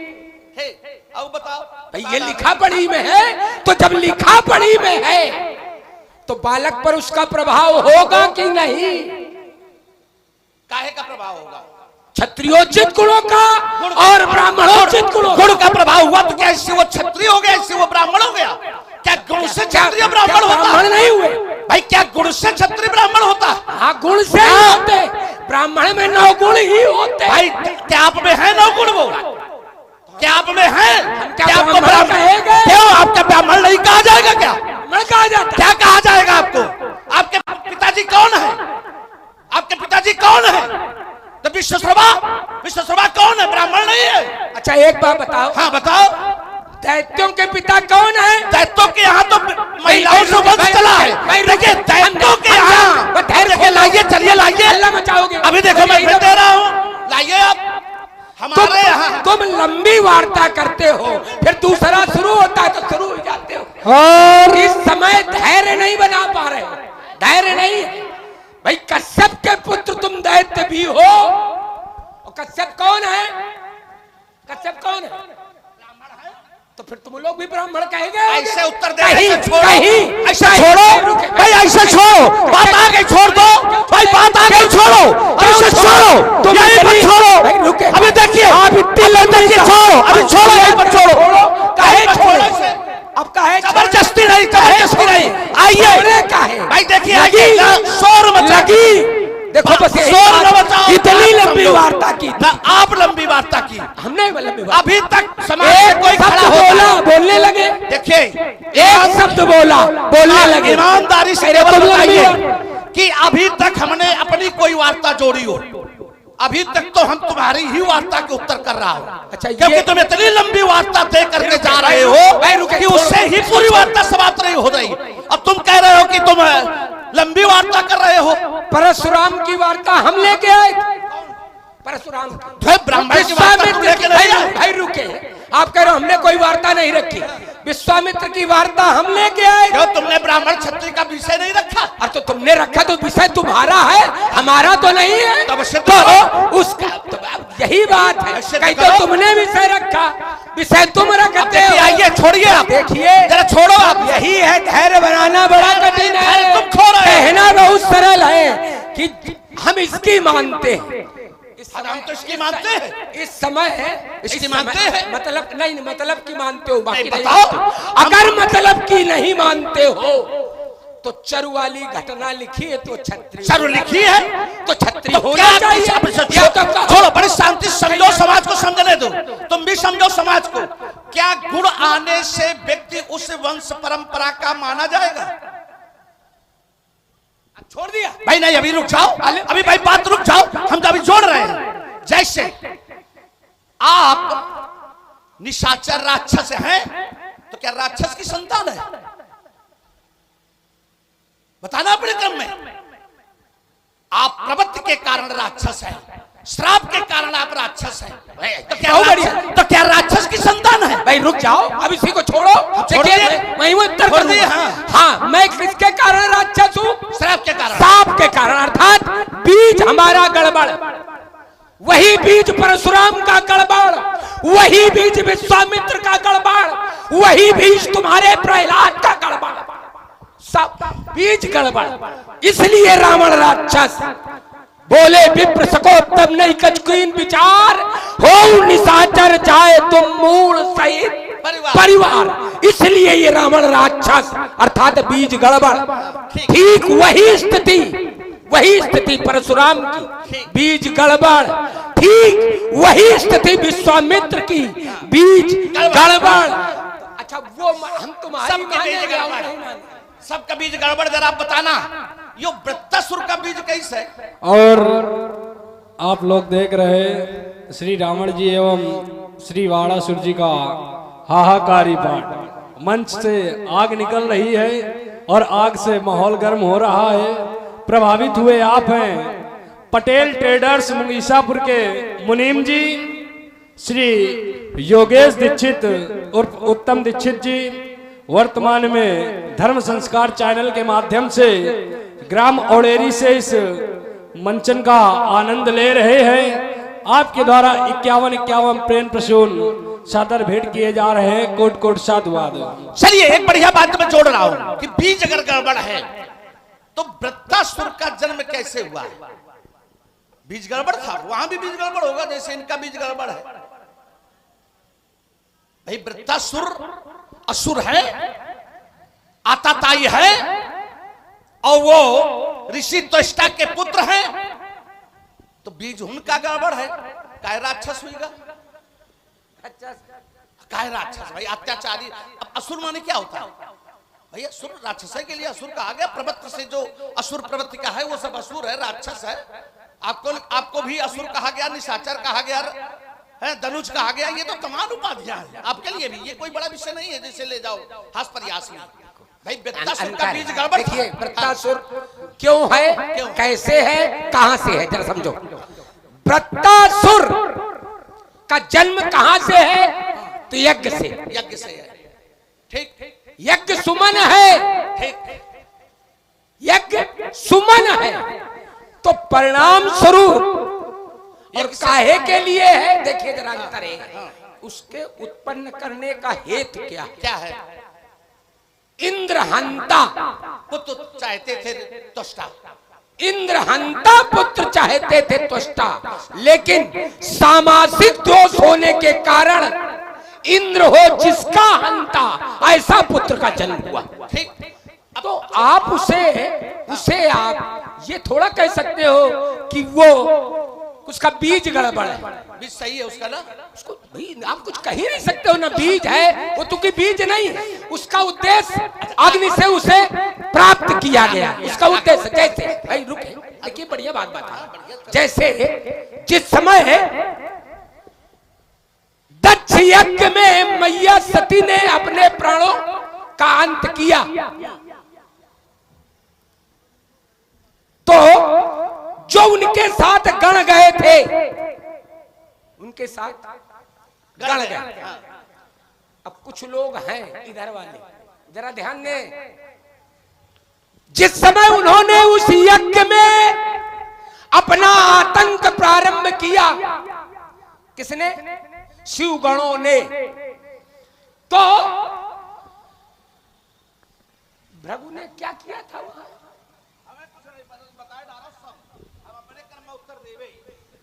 वहां भृगु ने रिभुओं को जन्म दिया।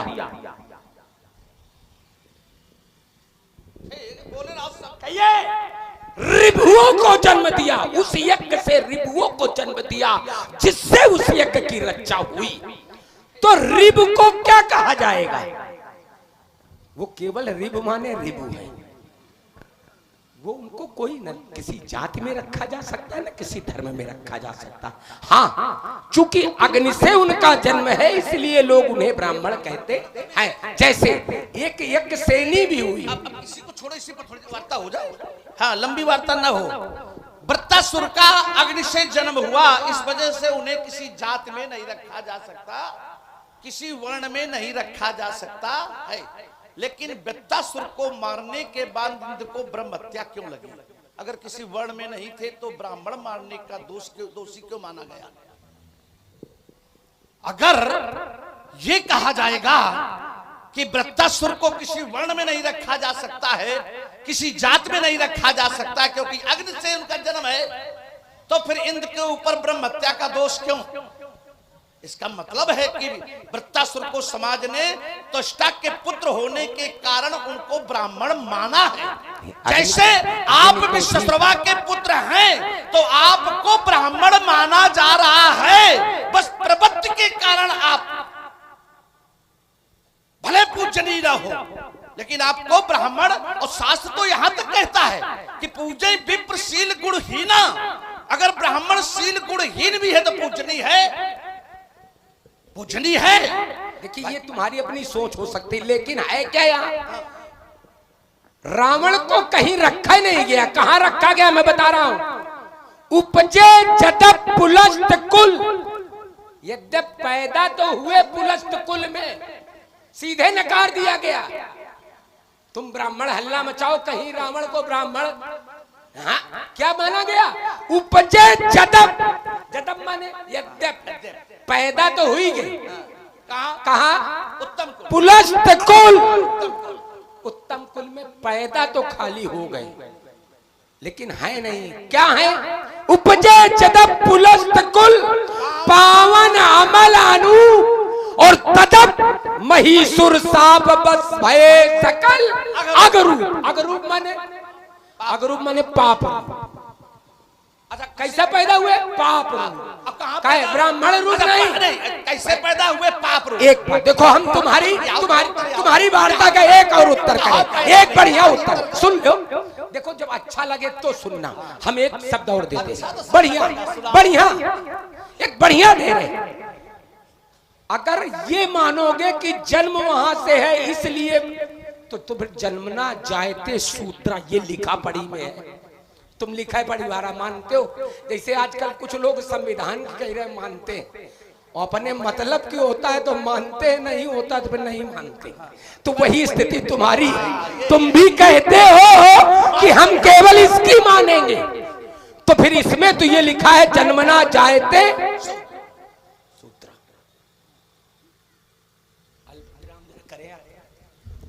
हम ये नहीं समझ पाए कि इतनी देर में क्या सिद्ध करना चाहते हैं। हम जानते थे यही कहो। भाई रुक जाओ, भाई रुको, अबे नहीं ये खाना उठाओ। अगर हम रुक जाओ भाई, देखो रुक जाओ, एक क्षण हम देखो, हम जबरदस्ती नहीं समझाते, एक क्षण समझ गए। देखो बात फंसी जगह फंसी तो भाग रहे। फंसी का भाई एक मिनट रुको, इसका अर्थ भाई देखिए, एक क्षण रुको भाई, एक क्षण रुक जाओ।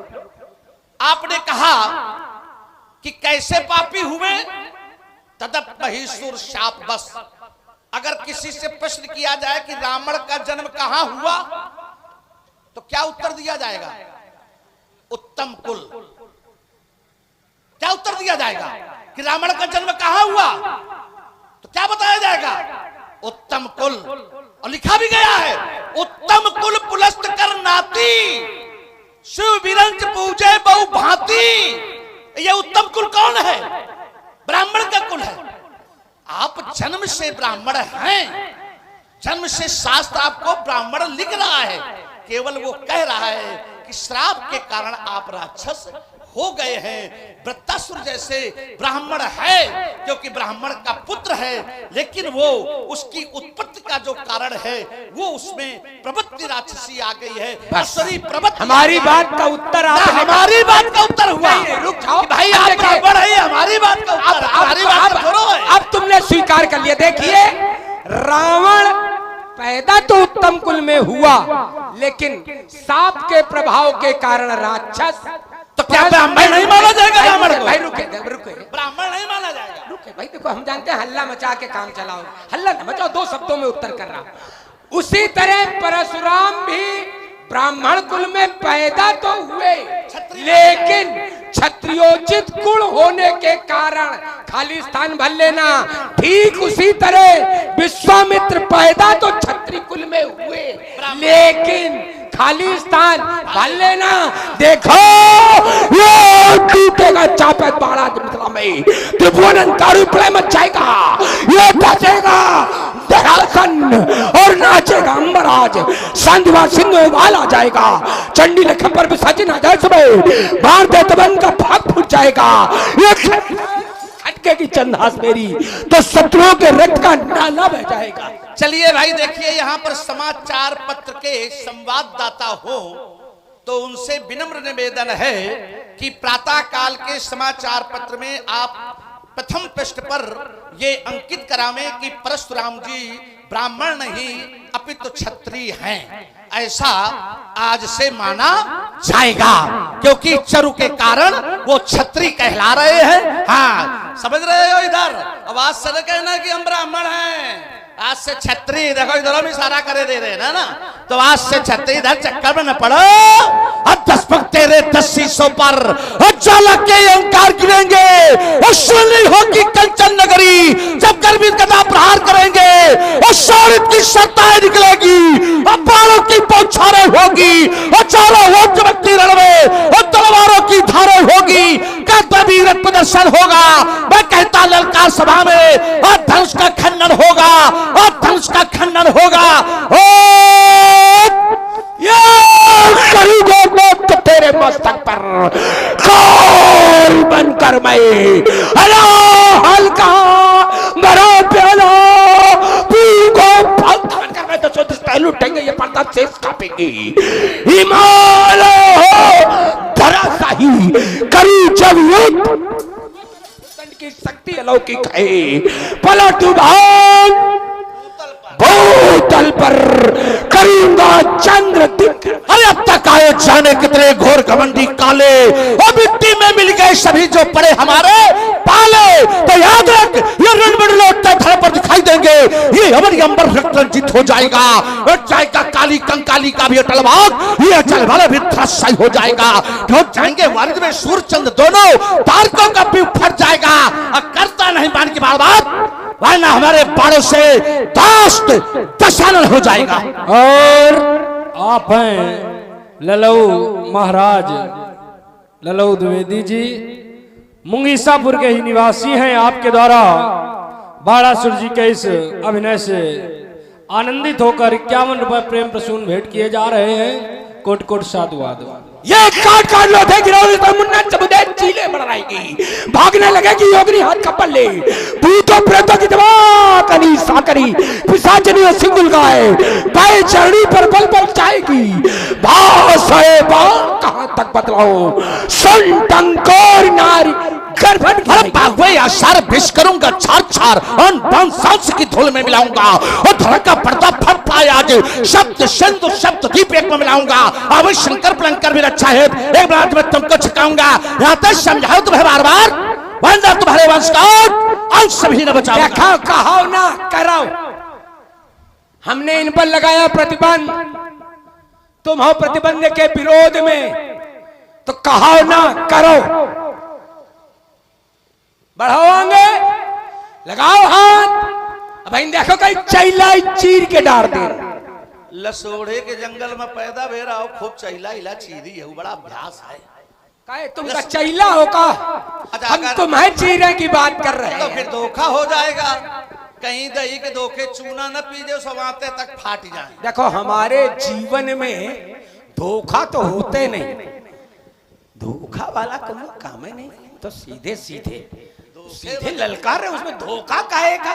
जहां तक बात दही के धोखे चूना न खा लेना, तो हम तुम्हारे जैसे चूना को जब खाने चलते हैं, आपो लोग यो करो, अगर चूना ज्यादा हो जाए या चूना खाना पड़े तो घर से घी पी लेना, चूना हजम हो जाएगा। तो तुम्हारे जैसे चूना को जब खाने चलते हैं तो घर से घी पी लेते, चूना हजम। जब से आए हैं एक भी बात इन्होंने अच्छी बताई है?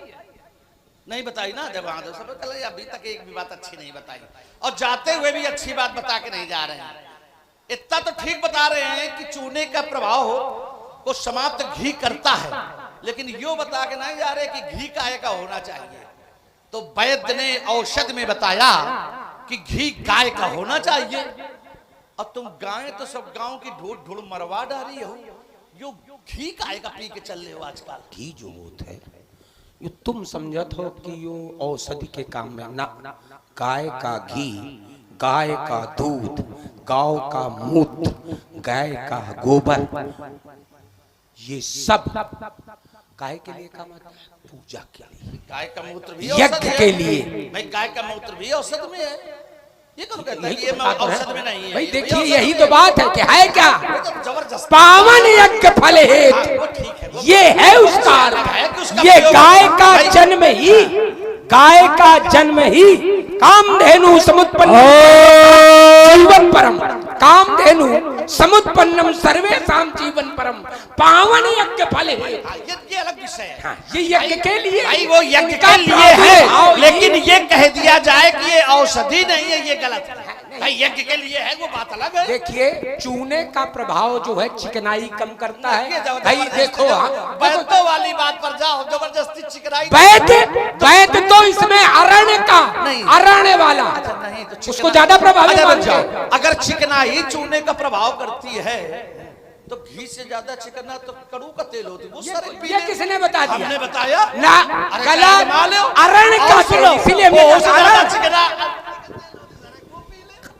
और आप हैं श्री लोकेंद्र चतुर्वेदी जी, आपके द्वारा 51 रुपए श्री रावण जी के निमित्त एवं 51 रुपए श्री वाणासुर जी के निमित्त सब प्रेम भेंट किए जा रहे हैं। कोट कोट साधुवाद। बैठे हुए प्रिय भक्तगण, ईश्वर की कृपा से सभी के पास दो दो हाथ होंगे। परेशान ना हो, कोई रावण से दो दो हाथ नहीं करना है। इनसे तो मैं अकेले अभी सक्षम मां कि दो दो हाथ करें, तो दोनों हाथ उठाओ, और जिसके पास एक हो वो रावण जी से ले लेना। इनके पास 20 है, कर दोनों लेना है ना, दोनों हाथ। हर व्यक्ति सक्षम है, लेकिन अत्याचार कोई नहीं रोक पा रहा। ये भी सक्षम है, परशुराम भी सब सक्षम, लेकिन मेरे अत्याचार पे किसी को कोई प्रहार नहीं। वो से अलग है। अगर वहां पर जाओगे तो फिर तर्क धरातल प्रारंभ हो जाएगा।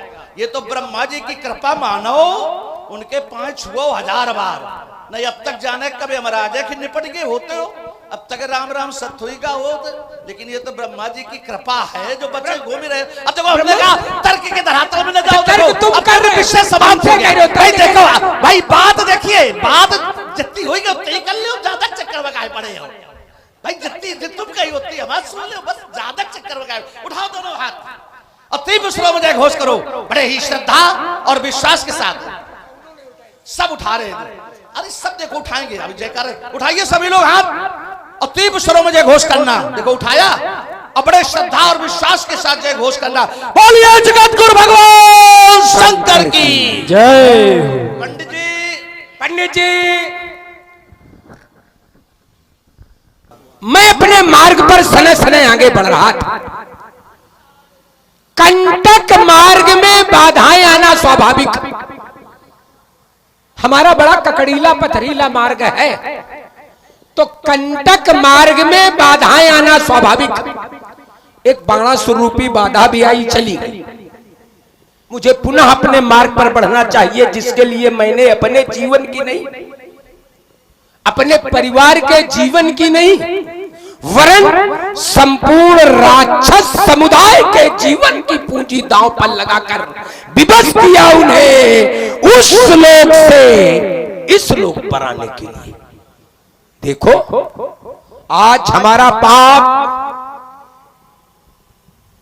आज हमारा पाप साफ नहीं वरदान हुआ। पाप का परिणाम बबूल के पेड़ में आम का फल कभी देखा है? नहीं देखा होगा, शायद किसी ने देखा होगा। देखो ये रावण रूपी बबूल का पेड़, ये राम रूपी आम का फल। देखो आज हमारा पाप साफ नहीं वरदान हुआ, कर दिया धर्म निर्मूल समूल, तभी तो इनका अवतार हुआ। अरे वो माला घुमाने वालों, खूब घुमाओ माला, खूब बजाओ मंदिरों के घंटे, कभी मिले दर्शन? माला घुमाने वाले इनको बुला सके ना, तप होम करने वाले इनको टिका सके ना। ये शक्ति है हमी में जो आप दौड़ आए हैं, धन्य भाग उनके जिन जिन ने दर्शन पाए। हमारे सहारे दर्शन कर लो, बाकी दर्शन मिलने वाले।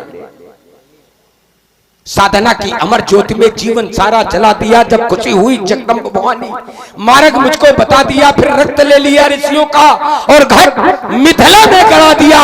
उससे जो पुत्री जन्मी सीता था, नाम फिर कहा दिया ये सीता परम पुनीता है, ये आदिशक्ति जगदम्बा है, जिसकी ये अजब कहानी है, जिसकी ये अद्भुत माया है। तो इस धनुष यज्ञ के आयोजन में आज ब्रह्म भी अगुड़ सगुड़ धुई ब्रह्म समाना, बिन पग चले सुने बिन काना, कर बिन कर्म करे बिन आना। ऐसा चरित्र रचा भगवाना, जो कोई इनका ध्यान लगावे मन वांछित फल पावे, और जन्म जन्म के बंधन छूटे भव सागर तरी जावे। ऐसी इनकी अजब कहानी, ऐसी अद्भुत माया। तो इस धनुष यज्ञ के आयोजन में आज ब्रह्म भी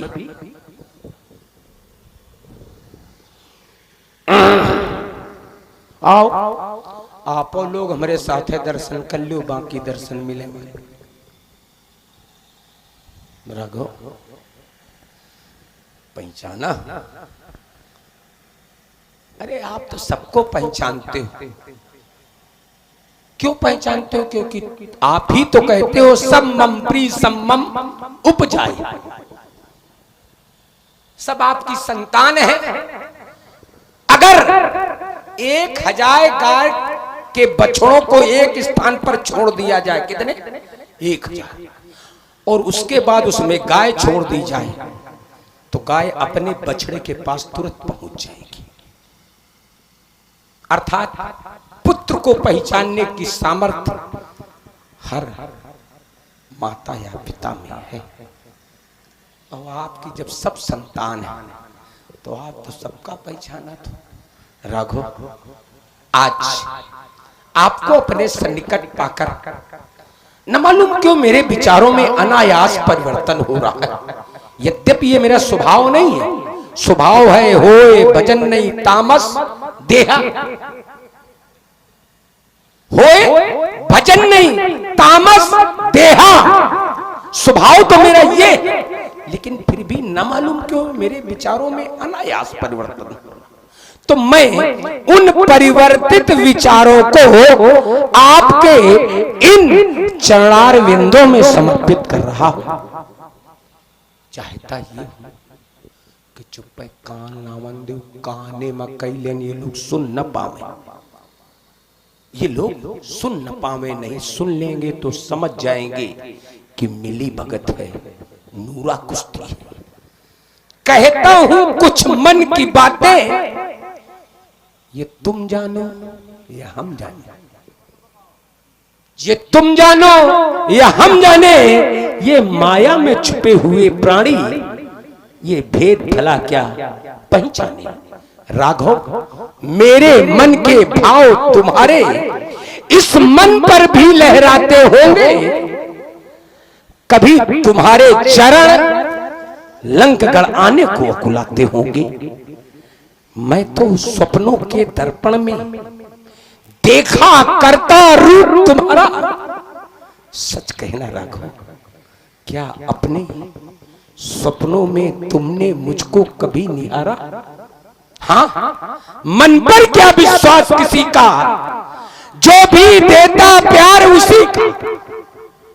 फिर भी मेरी सुध के बादल तुमको आधी रात रुलाते होंगे। कभी तुम्हारे चरण लंकगढ़ आने को अकुलाते होंगे। कहें राघव कहें, जिससे शांत हो मेरे मन की पिपासा। मैं हेतु तुम्हारे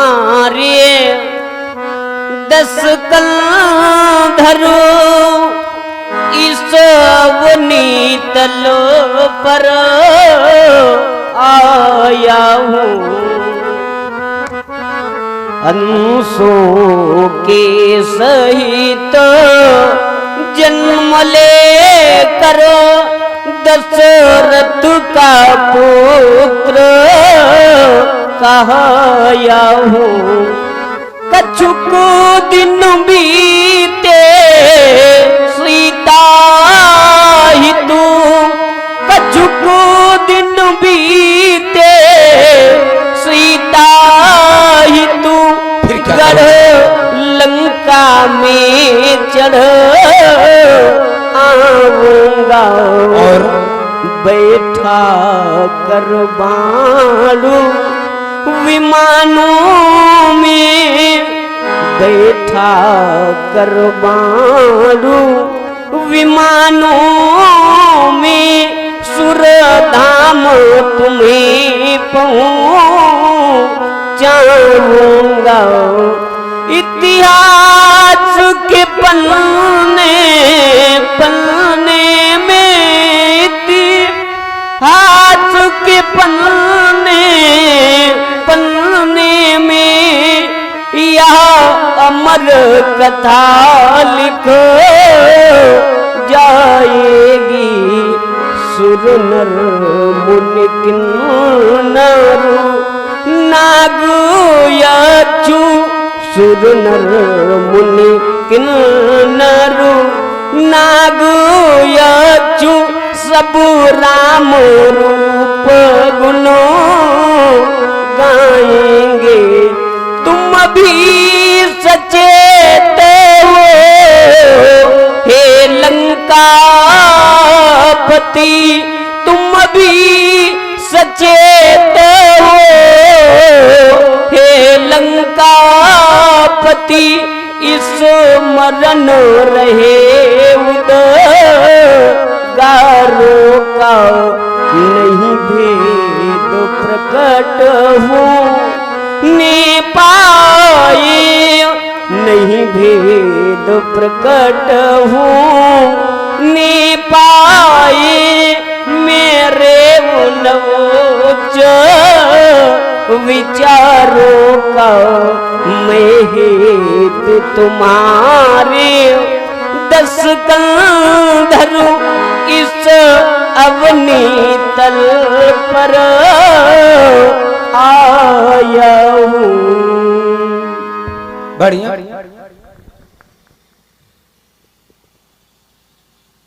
आज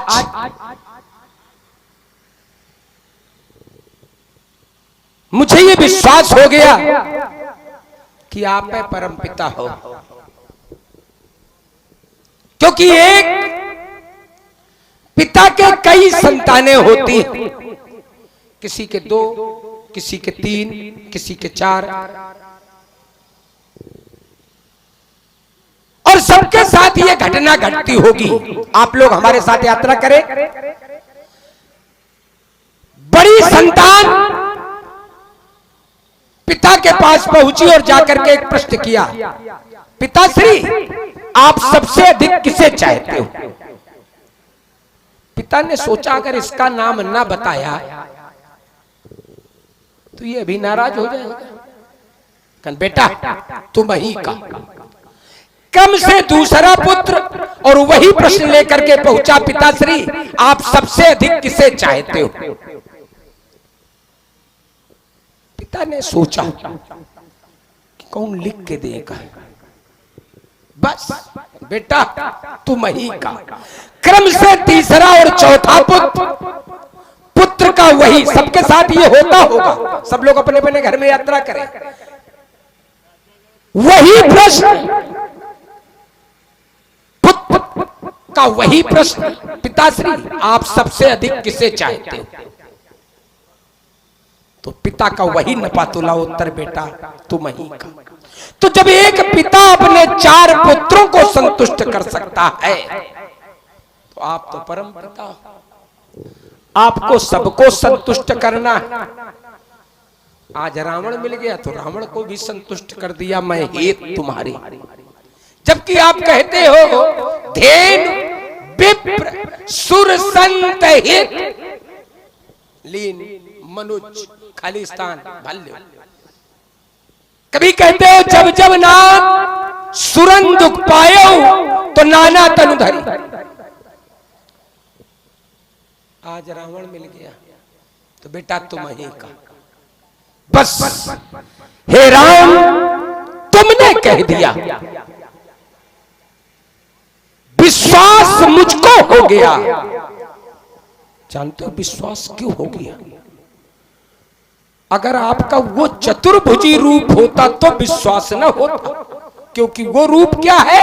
छल कर टारेश तास व्रत प्रभु सुर कारज की। वो चतुर्भुजी रूप होता तो विश्वास नहीं होता। इस रूप में हो, दशरथ नंदन राम के रूप में हो, इसलिए विश्वास मुझको हो गया, क्योंकि रघुकुल रीत सदा चली आई, प्राण जाए पर वचन न जाई, इसलिए विश्वास मुझको हो गया। और आया था जिस लक्ष्य से, वो लक्ष्य पूरा। प्रेमी भक्त जनों दोनों हाथ उठाकर बड़ी श्रद्धा और भक्त के साथ जय घोष करें। बोलिए जगत गुरु भगवान शंकर की जय हो।